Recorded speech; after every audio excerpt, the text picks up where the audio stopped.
Ini rumah. Ini rumahnya Komeng dulu.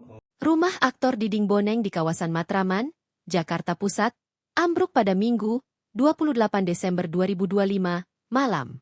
Bangunan berusia lebih dari 100 tahun itu roboh, akibat kondisi struktur yang sudah lapuk.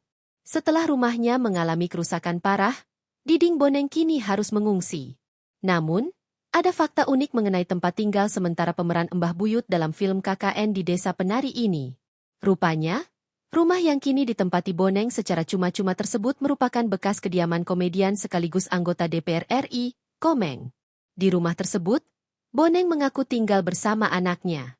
Pemilik nama asli Zainal Abidin itu menjelaskan pemilik rumah saat ini adalah temannya yang membeli kediaman tersebut dari Komeng sebagai bentuk bisnis antar teman. Karena rumah tersebut dalam kondisi kosong dan pemiliknya memiliki hunian lain, Boneng dipersilakan menempatinya tanpa dipungut biaya sepeser pun. Emang ini kosong?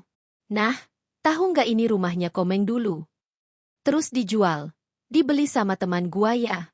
Jadi antar teman lah diajak bisnis, dijual Komeng, dibeli sama teman.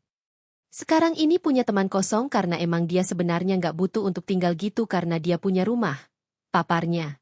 Sebelumnya, aktor kelahiran Jakarta, 3 Maret 1950 itu sempat tidur di kantor RW setempat selama 2 malam pasca kejadian.